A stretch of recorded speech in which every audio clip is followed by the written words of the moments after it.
지난 30년 동안 너무 많은 후회를 봐왔습니다. 그날 아침에만 응급센터에 갔더라면 그때 그냥 참지 말걸. 이렇게 눈물로 이야기하던 가족들의 얼굴이 아직도 잊히질 않습니다. 오늘은 그 후회가 여러분의 이야기로 이어지지 않도록 제가 평생 연구하며 확인한 뇌출혈의 전조증상 3가지를 분명히 알려드리겠습니다. 많은 분들이 뇌출혈은 갑자기 온다고 생각하시는데요. 절대 그렇지 않습니다. 우리 몸은 분명히 신호를 보내고 있었어요. 다만 우리가 그 신호를 무시했을 뿐이죠. 잠깐의 두통, 순간적인 어지럼, 팔에 느껴지는 이상한 저림. 이 모든 게 사실은 뇌혈관이 보내는 마지막 경고였던 겁니다. 저는 30년간 뇌혈관 질환을 연구해온 박사 한도연입니다. 제가 30년 동안 수천 건의 사례를 분석하면서 가장 안타까웠던 건 뭔지 아세요? 대부분의 분들이 증상을 느꼈지만 그냥 넘어갔다는 거예요. 피곤해서 그런가 보다, 나이 들어서 그런가 보다, 하루만 쉬면 괜찮아지겠지, 이렇게 생각하시다가 결국 돌이킬 수 없는 상황까지 가셨던 분들이 정말 많았습니다. 하지만 오늘 이 영상을 끝까지 보시면 달라질 겁니다. 여러분의 몸이 보내는 신호를 정확히 알아차릴 수 있게 되실 거예요. 그리고 그 순간 어떻게 대처해야 하는지, 일상에서 어떤 작은 습관만 바꿔도 뇌혈관을 지킬 수 있는지 모두 말씀드리겠습니다. 혹시 여러분이나 가족 중에 요즘 이상한 두통이 있으신가요? 아니면 순간적으로 팔에 힘이 빠지거나 말이 꼬였던 적이 있으신가요? 그렇다면 이 영상은 정말 중요합니다. 댓글로 여러분의 경험을 나눠주세요. 함께 이야기 나누며 서로의 건강을 지켜나갈 수 있을 거예요. 이 영상이 여러분과 사랑하는 가족들의 건강을 지키는 작은 도움이 되길 바랍니다. 제 아내의 아버님 이야기를 먼저 들려드려야 할 것 같습니다. 68세 박영수님은 평소 건강하신 분이셨어요. 그런데 어느 날 아침 세수를 하시다가 순간적으로 어지러움을 느끼셨대요. 하지만 금방 괜찮아지셔서 그냥 넘어가셨죠. 그런데 사흘 뒤 저녁 식사 중에 갑자기 젓가락을 떨어뜨리시더니 쓰러지셨습니다. 다행히 빠르게 응급센터로 가셨고 지금은 회복하셨지만 만약 그날 아침 그 어지럼증을 무시하지 않으셨다면 어땠을까요? 전문기관에서 미리 검사를 받으셨다면 그 무서운 순간을 겪지 않으셨을 거예요. 바로 그 사흘이 골든타임이었던 겁니다. 여러분, 이런 일이 남의 이야기라고 생각하시면 안 됩니다. 국내 연구 자료에 따르면 뇌출혈로 응급 상황에 이르는 분들 중 78%가 사전에 전조 증상을 경험했다고 합니다. 하지만 그중 절반 이상이 대수롭지 않게 여겼다고 해요. 이게 얼마나 위험한 일인지 아시겠죠? 오늘 제가 말씀드릴 내용은 여러분의 뇌혈관 관리 방식을 완전히 바꿀 수 있는 중요한 지혜입니다. 이 이야기를 끝까지 듣고 실천하셔야만 진정한 변화를 경험할 수 있습니다. 끝까지 보지 않으시면 가장 중요한 실천법을 놓치게 됩니다. 마지막에 나올 단 하나의 습관이 모든 것을 바꿀 수 있어요. 혹시 아직 구독과 좋아요를 누르지 않으셨다면 지금 바로 눌러주세요. 이 채널은 여러분의 건강한 노년을 응원합니다. 이런 중요한 정보를 더 많은 분들이 알 수 있도록 구독과 좋아요로 응원해 주시고요. 끝까지 보시면 왜 지금 당장 여러분의 작은 습관을 바꿔야 하는지 분명하게 깨닫게 되실 겁니다. 여러분의 건강하고 행복한 노년을 위해 이 영상을 준비했습니다. 이 정보가 여러분과 가족분들께 피가 되고 살이 되는 지혜가 되길 진심으로 바랍니다. 저는 30년 동안 이 분야를 연구하면서 한 가지 확신을 갖게 됐어요. 뇌출혈은 예방할 수 있다는 거예요. 물론 모든 경우가 그런 건 아니지만 대부분은 우리가 신호를 알아차리고 바르게 대처하면 충분히 막을 수 있습니다. 그래서 지금부터 우리 일상에서 절대 놓쳐선 안 되는 전조 증상들을 하나씩 짚어보겠습니다. 갑자기 찾아오는 두통이 있습니다. 평소에 느끼던 두통과는 완전히 다른 느낌이에요. 어떤 분들은 머리를 망치로 맞은 것 같다고 표현하시고요. 또 어떤 분들은 머릿속에서 뭔가 터지는 느낌이었다고 하세요. 이건 단순한 긴장성 두통이나 편두통과는 차원이 다릅니다. 72세 이순자님은 어느 날 오후 갑자기 머리 뒤쪽에서 날카로운 통증을 느끼셨어요. 그런데 신분쯤 지나니까 조금 나아지는 것 같아서 그냥 누워 계셨대요. 하지만 그날 밤 다시 통증이 왔고 이번에는 구토까지 동반됐습니다. 결국 가족들이 응급센터로 모시고 갔고 검사 결과 뇌혈관에 이상이 발견됐어요. 다행히 빨리 가셔서 큰 문제는 막을 수 있었죠. 이런 두통의 특징이 뭐냐면요. 갑작스럽고 극심하다는 거예요. 그리고 눈이 부시거나 어두워지는 증상이 함께 올 수 있고요. 목이 뻣뻣해지거나 구역질이 동반되기도 합니다. 대한뇌졸중학회 자료에 따르면 이런 급성 두통을 경험한 분들 중 상당수가 48시간 이내에 뇌출혈로 이어졌다고 해요. 그러니까 이 두통은 절대 가볍게 넘기면 안 되는 신호입니다. 그렇다면 어떻게 구분할까요? 일반적인 두통은 서서히 시작돼서 점점 심해지는 경향이 있어요. 하지만 뇌혈관 문제로 인한 두통은 갑자기 최고조로 아픕니다. 1분 전까지 멀쩡했는데 갑자기 극심한 통증이 오는 거죠. 이게 가장 큰 차이점이에요. 만약 여러분이 이런 두통을 경험하신다면 주저하지 말고 바로 응급센터로 가세요. 한쪽 팔이나 다리에 힘이 빠지는 증상도 정말 중요한 신호입니다. 아침에 일어나서 팔을 들어 올리려는데 힘이 안 들어간다거나 걷다가 한쪽 다리가 휘청거린다거나 이런 증상이 나타나면 즉시 주의해야 해요. 65세 김철수님은 어느 날 저녁 리모컨을 들려고 하는데 오른팔에 힘이 안 들어가는 걸 느끼셨어요. 그런데 잠깐 주물러 보니까 괜찮아지는 것 같더래요.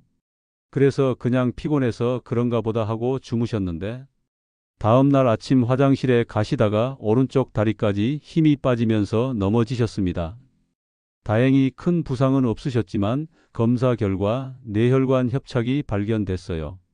이런 증상이 위험한 이유가 뭐냐면요.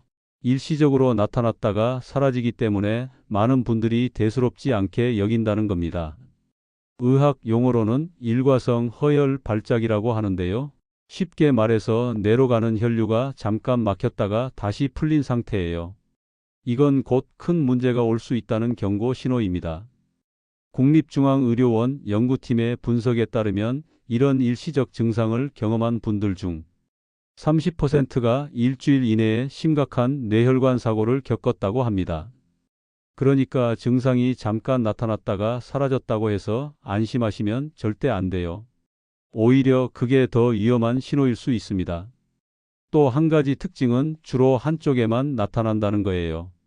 양쪽 팔다리가 동시에 아픈 게 아니라 오른쪽만 또는 왼쪽만 증상이 나타나는 거죠. 이건 뇌의 특정 부위에 문제가 생겼다는 신호예요. 그리고 저림 증상도 함께 올 수 있는데요.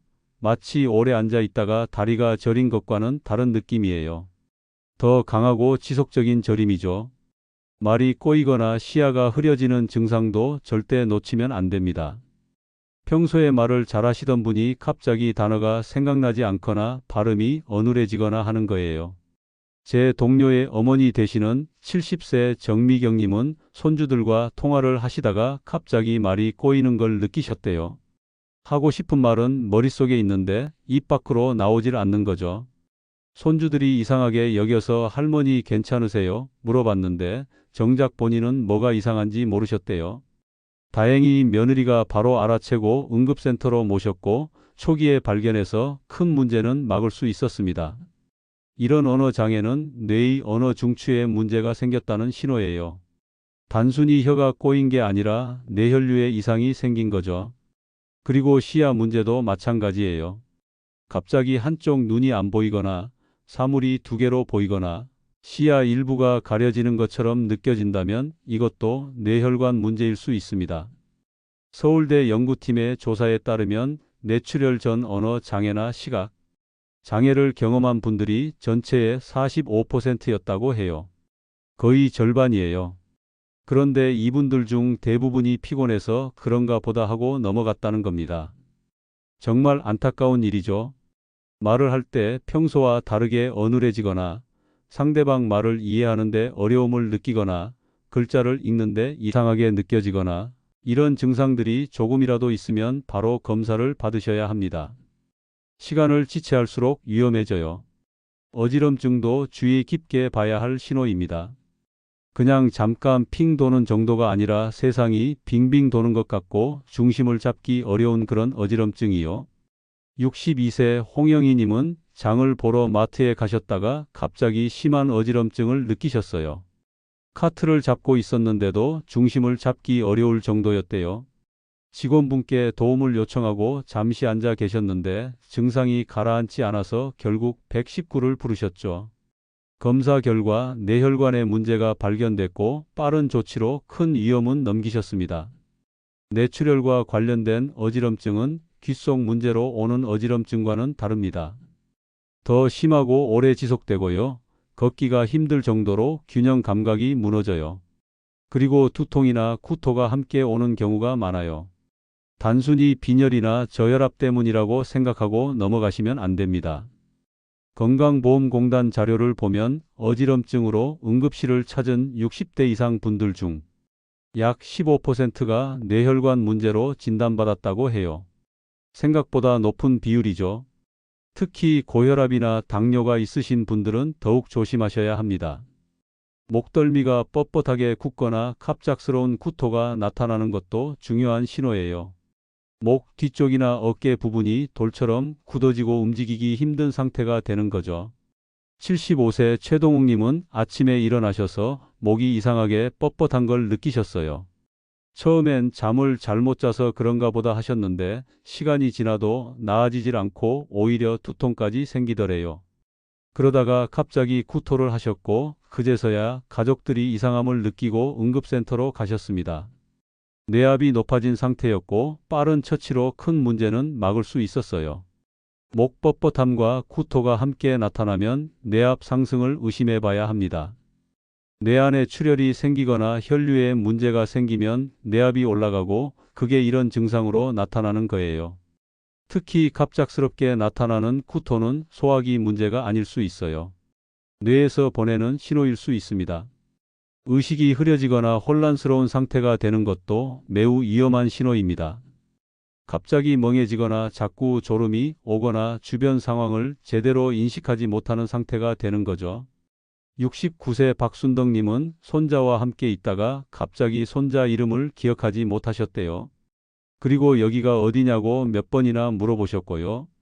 손자가 놀라서 엄마를 불렀고 바로 응급센터로 갔습니다. 뇌혈관 문제로 일시적인 의식 장애가 온 거였어요. 이런 의식 변화는 뇌로 가는 혈류가 심각하게 감소했다는 신호일 수 있습니다. 치매 초기 증상과 헷갈릴 수 있는데요. 치매는 서서히 진행되지만 뇌혈관 문제는 갑작스럽게 나타나요. 갑자기 며칠 사이에 혼란스러워지거나 멍해지는 증상이 있다면 반드시 검사 받으셔야 합니다. 얼굴 한쪽이 마비되거나 입꼬리가 내려가는 증상도 놓치지 말아야 해요. 거울을 보면서 웃어보세요. 한쪽만 올라가고 한쪽은 안 올라간다면 이건 심각한 신호입니다. 66세 안재훈님은 아침에 세수를 하시다가 거울에 비친 자신의 얼굴이 이상한 걸 발견하셨어요. 왼쪽 입꼬리가 처져 있더래요. 처음엔 잠이 덜 깬 건가 싶어서 볼을 주물러 보셨는데 감각도 이상했고요. 바로 가족에게 말씀하셔서 응급센터로 가셨고 적절한 시기에 조치를 받으셨습니다. 안면 마비는 뇌의 특정 부위에 문제가 생겼을 때 나타나요. 특히 입 주변 근육을 제어하는 뇌 부위에 혈류 장애가 있으면 이런 증상이 오죠. 단순 안면 신경 마비와는 다르게 팔다리 증상이나 말 어눌함이 함께 나타날 수 있어요. 여기까지 집중해서 들어주셔서 정말 감사합니다. 이렇게 끝까지 함께 해주시는 여러분이 계셔서 저도 더욱 힘이 납니다. 자, 여기까지 말씀드린 증상들 중에서 혹시 여러분이나 가족분들이 경험하신 게 있으신가요? 있다면 절대 그냥 넘기지 마세요. 지금 당장은 괜찮아 보여도 이건 여러분 몸이 보내는 마지막 경고일 수 있습니다. 그렇다면 이제 이런 위험을 줄이고 뇌혈관을 건강하게 지킬 수 있는 실천법들을 하나씩 알아보겠습니다. 스트레스가 뇌혈관에 얼마나 나쁜 영향을 주는지 아세요? 스트레스를 받으면 우리 몸은 혈관을 수축시키고 혈압을 높이는 호르몬을 분비합니다. 이게 반복되면 혈관 벽이 약해지고 결국 뇌출혈의 위험이 높아지는 거예요. 그래서 제가 드리고 싶은 첫 번째 실천법은 하루 신분 깊은 호흡입니다. 아침에 일어나서 창문을 열고 신선한 공기를 마시면서 천천히 코로 숨을 들이마시고 입으로 내쉬는 거예요. 배가 부풀어 올랐다가 내려가는 걸 느끼면서 5번만 천천히 반복해 보세요. 이렇게 하면 교감신경이 진정되고 혈관이 이완됩니다. 74세 김영자님은 제 조언대로 매일 아침 창가에서 신부식 호흡을 하셨어요. 처음엔 별 효과가 없는 것 같았는데 한 달쯤 지나니까 혈압이 안정되고 두통도 줄어들었다고 하시더라고요. 심지어 밤에 잠도 더 잘 오신다고 하셨어요. 작은 실천이 이렇게 큰 변화를 만들 수 있습니다. 대한고혈압학회 연구에 따르면 규칙적인 호흡법을 실천한 분들의 수축기 혈압이 평균 8포인트 감소했다고 해요. 약을 먹는 것만큼은 아니지만 충분히 의미 있는 변화죠. 특히 스트레스성 고혈압이 있으신 분들에게 효과가 좋았다고 합니다. 호흡할 때 중요한 건 천천히 하는 거예요. 급하게 하면 오히려 과호흡이 될 수 있으니까요. 1분에 5번에서 6번 정도가 적당합니다. 4초 들이마시고 6초 내쉬는 식으로 하시면 돼요. 그리고 호흡에만 집중하세요. 잡념이 들어와도 다시 호흡으로 돌아오는 연습을 하시면 됩니다. 오래 앉아 있는 것도 혈관 건강에 매우 안 좋습니다. 앉아 있으면 다리 쪽 혈액순환이 나빠지고 그게 결국 뇌로 가는 혈류에도 영향을 주거든요. 그래서 두 번째 실천법은 1시간에 1분 움직이기입니다. 알람을 맞춰 놓으세요. 1시간마다 한 번씩 자리에서 일어나서 제자리 걸음이라도 하는 거예요.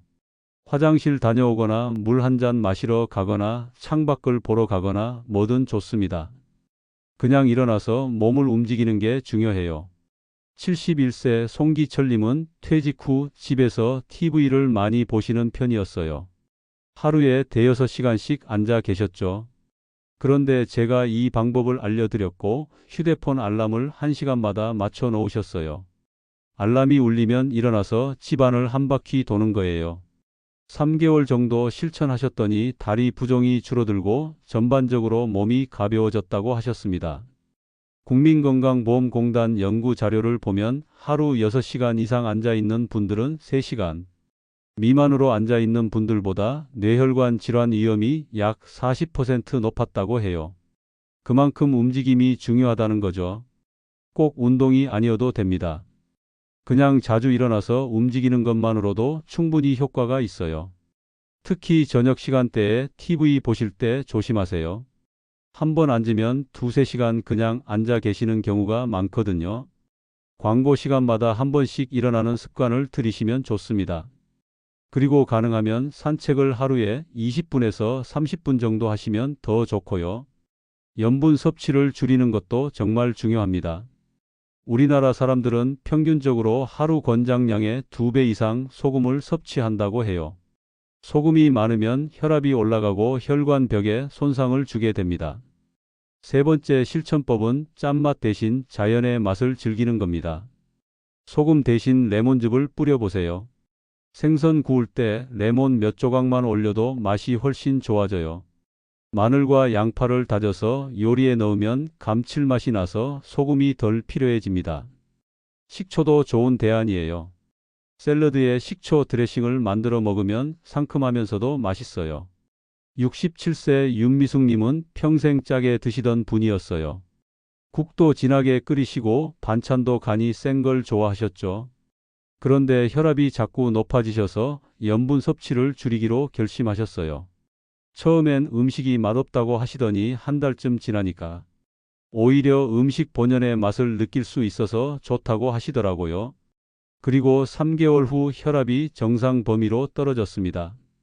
식품의약품안전처 자료에 따르면 소금 섭취를 하루 5g 이하로 줄이면 수축기 혈압이 평균 5포인트에서 6포인트 감소한다고 해요. 이 정도만 줄여도 뇌출혈 위험을 상당히 낮출 수 있습니다. 김치나 장아찌 같은 염장 식품을 줄이고 신선한 채소를 많이 드세요. 그리고 외식할 때 국물은 조금만 드시는 게 좋아요. 물을 충분히 마시는 것도 빼놓을 수 없습니다. 우리 몸의 70%가 물이고 혈액도 대부분 물로 이루어져 있어요. 물이 부족하면 혈액이 끈적해지고 흐름이 나빠집니다. 네 번째 실천법은 하루 8잔 물 마시기입니다. 아침에 일어나서 한 잔, 식사 전후로 한 잔씩, 자기 전에 한 잔, 이렇게 나눠서 드시면 돼요. 한 번에 많이 마시는 것보다 조금씩 자주 마시는 게 좋습니다. 73세 이광수님은 평소에 물을 잘 안 드시는 편이었어요. 목이 마를 때만 조금씩 드셨죠. 그런데 제가 물병을 눈에 보이는 곳에 놓아두라고 권했어요. 식탁 위에도 하나, TV 앞에도 하나, 침대 옆에도 하나 이렇게요. 그랬더니 자연스럽게 물을 자주 마시게 되셨대요. 몇 주 지나니까 소변도 맑아지고 변비도 좋아지셨다고 합니다. 대한신장학회 연구를 보면 충분한 수분 섭취가 혈액 점도를 낮추고 혈전 형성을 예방하는 데 도움이 된다고 해요. 특히 더운 여름철이나 운동 후에는 더 많이 마셔야 합니다. 땀으로 수분이 많이 빠져나가니까요. 커피나 녹차는 이뇨작용이 있으니까 물로 치지 마시고 순수하게 물만 8잔 드시는 걸 목표로 하세요. 수면도 뇌혈관 건강에 매우 중요합니다. 잠을 자는 동안 우리 뇌는 노폐물을 청소하고 혈관을 회복시켜요. 수면 부족이 계속되면 혈압이 올라가고 염증 반응이 증가합니다. 다섯 번째 실천법은 규칙적인 수면 패턴 만들기입니다.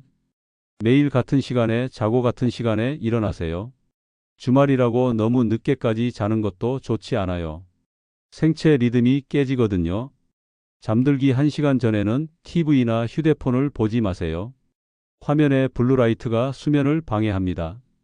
70세 박정희님은 불면증이 심하셨어요. 밤에 몇 번씩 깨고 아침에 일찍 눈이 떠지더래요. 그래서 수면 습관을 바꿔보기로 하셨어요. 밤 10시에는 불을 끄고 아침 6시에 일어나는 걸 목표로 하셨고요. 자기 전에는 가벼운 스트레칭을 하시고 따뜻한 물로 샤워를 하셨어요. 2주 정도 지나니까 잠들기가 훨씬 수월해지셨대요. 서울수면센터 연구에 따르면 수면 시간이 6시간 미만이거나 9시간 이상인 분들이 7시간에서 8시간 주무시는 분들보다 뇌혈관 질환 위험이 높았다고 해요. 너무 적게 자도 안 되고 너무 많이 자도 안 되는 거죠. 딱 적당하게 7시간에서 8시간 정도가 좋습니다.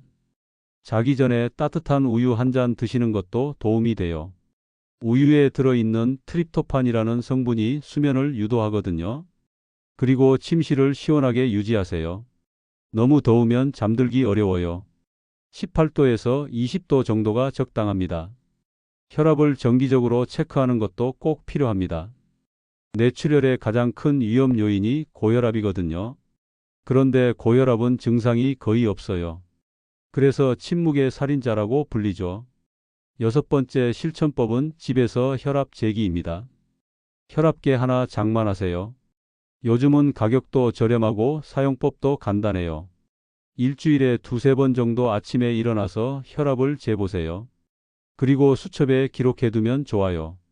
혈압이 계속 높게 나오거나 들쭉날쭉하면 전문기관에 가셔야 합니다. 68세 최수진님은 혈압이 높다는 걸 모르고 계셨어요. 특별한 증상이 없으니까 건강하다고 생각하셨죠. 그런데 우연히 약국에서 혈압을 재봤더니 162 넘게 나왔어요. 깜짝 놀라셔서 검사를 받으셨고 고혈압 진단을 받으셨습니다. 지금은 관리를 잘하고 계세요. 만약 그때 체크하지 않았다면 어떻게 됐을까요?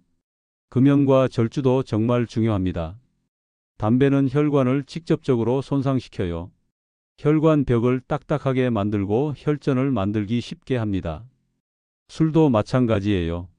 적당량은 괜찮다고 하지만 과음은 혈압을 급격히 올립니다. 일곱 번째 실천법은 담배 끊기와 술 줄이기입니다. 담배는 당장 끊으셔야 해요. 하루에 한 갭이라도 혈관에는 독입니다. 금연이 어려우시면 금연 클리닉의 도움을 받으세요. 술은 하루에 소주 한 잔 이하로 제한하시고 가능하면 일주일에 이틀 이상은 안 드시는 게 좋습니다.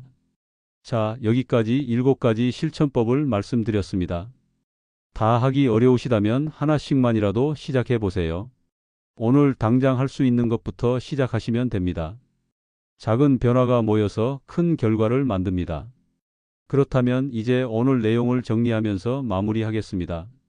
오늘 우리가 함께 알아본 내용을 다시 한번 정리해 볼게요. 뇌출혈은 절대 갑자기 오는 게 아니라는 거 기억하시죠? 우리 몸은 분명히 신호를 보내고 있었어요. 다만 우리가 그 신호를 제대로 알아차리지 못했을 뿐입니다. 첫 번째 신호는 갑작스럽고 극심한 두통이었습니다. 평소 느끼던 두통과는 완전히 다른 강도로 갑자기 찾아오는 통증이요.